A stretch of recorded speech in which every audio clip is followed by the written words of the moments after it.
अनुमाना व्याप्त्यन व्यत्वाभास। इससे पहले हमने पढ़ा था ज्ञान। स्ट्रक्चर एंड काइंड ऑफ अनुमाना व्यक्तियन हेत्वाभास। स्ट्रक्चर ऑफ अनुमानम। यद्यपि सभी प्रमुख विद्यालय अनुमान को ज्ञान के एक वेद स्रोत के रूप में स्वीकार करते हैं। सभी विद्यालय ज्ञान को एक वेद स्रोत। प्रत्येक विद्यालय की समझ और व्याख्या में ज्ञान की उनकी समझ के अनुसार कुछ भिन्नता होती है।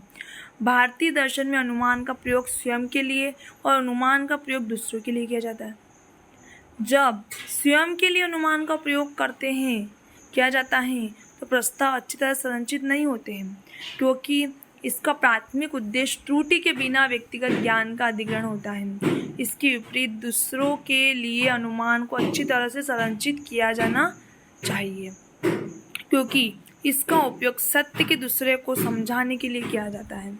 हम मुख्य रूप से न्याय स्कूल की समझ पर ध्यान केंद्रित करेंगे, क्योंकि ये अपने तर्क के लिए प्रसिद्ध हैं।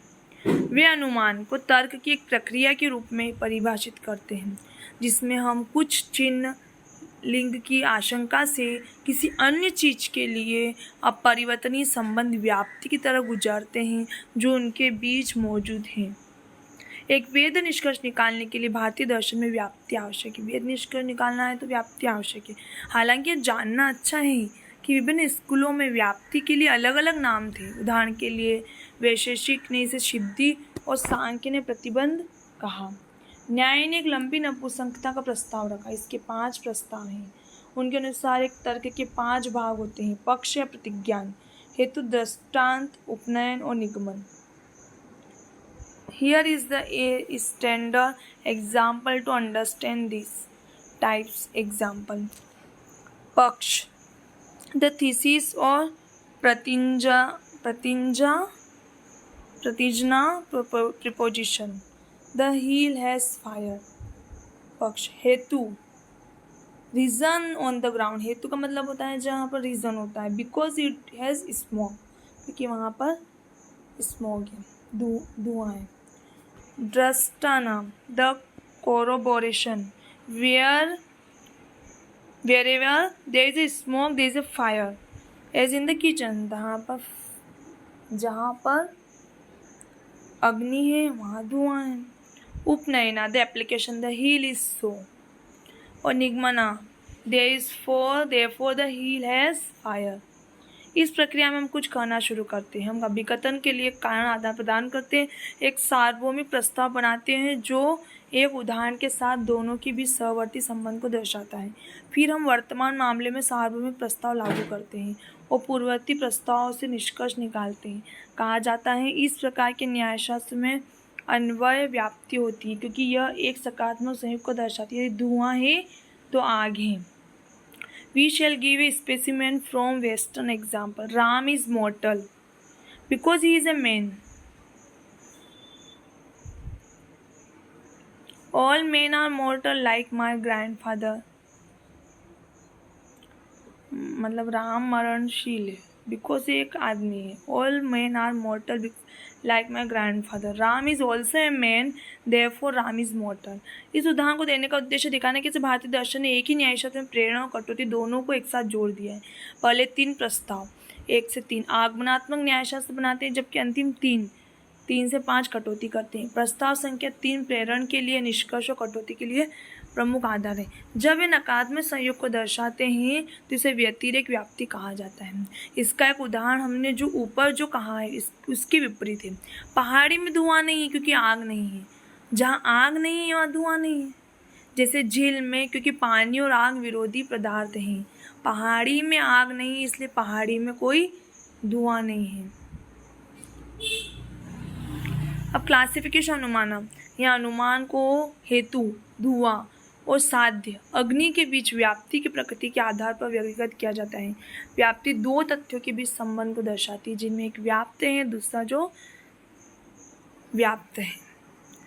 एग्जाम्पल: धुआं आग से व्याप्त है और आग धुएं में व्याप्त है। ऐसी सभी घटनाएं जहाँ धुआं है वहाँ आग है, दोनों की अनुपस्थिति है। जहाँ आग नहीं वहाँ धुआं नहीं, दोनों की उपस्थिति के आधार पर व्याप्ति की स्थापना की जाती है। वर्गीकरण: कारण और अनुमान के बीच संबंध। कारण एकरूपता और गैर कारण एकरूपता पर आधारित होता है।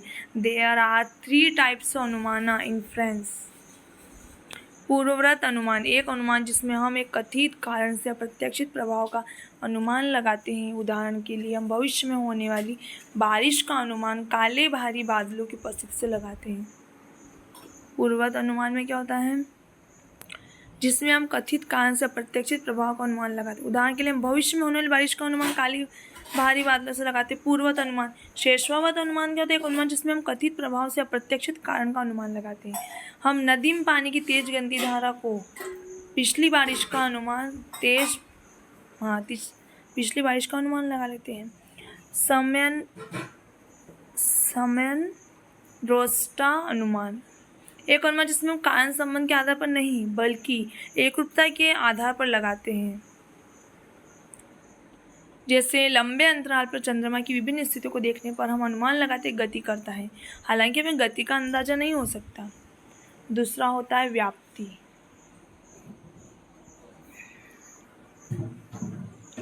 इनवेरिएबल रिलेशन, अधिकांश भारतीय विचारक जो अनुमान को ज्ञान का साधन मानते हैं, एकमत से अपरिवर्तनीय के सिद्धांत उसके निर्धारण के तरीकों को स्वीकार करते हैं।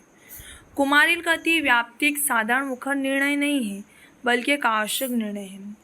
जया तीर्थ अपने न्याय सुधा में अनुमान को एक निशान से एक निश्चित निष्कर्ष तक निर्दोष तर्क के रूप में परिभाषित करता है, जो उनके बीच मौजूद एक अपरिवर्तनीय संबंध के आधार पर होता है।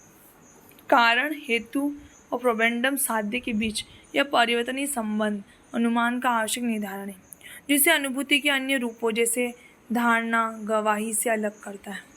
व्याप्ति अनुमानात्मक ज्ञान प्राप्त करने का महत्वपूर्ण कारक है। व्याप्ति के विषय में विद्वानों में अनेक मत हैं।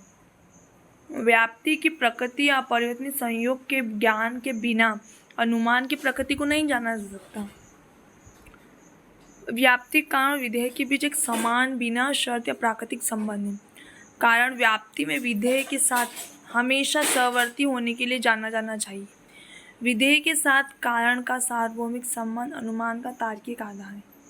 कोई अनुमान तब तक संभव नहीं जब तक कि मध्य प्रमुख शब्दों के बीच चिन्ह और वर्णन अनुमानित व्याप्ति के बीच एक अपरिवर्तनीय संयोग व्याप्ति न हो।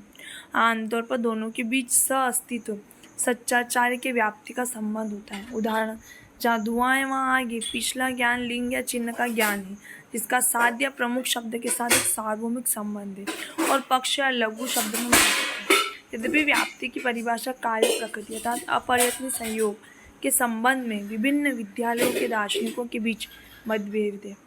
उन सभी का विचार है कि उसके अचित ज्ञान के बिना अनुमान संभव नहीं, इसलिए इसे तर्कशास्त्रियों द्वारा अनुमान का विशेष कारण माना गया है। बी टाइप्स ऑफ व्याप्ति। There are two kinds of व्याप्ति। अनव्याप्ति, यह विधेय की उपस्थिति के कारण की उपस्थिति का अपरिवर्तनीय संयोग है। व्याप्ति, यह कारण की अनुपस्थिति के साथ विधेय की अनुपस्थिति का अपरिवर्तनीय संयोग है। हेत्वाभास, फेलिसिस ऑफ इन्फ्रेंस। वेदांत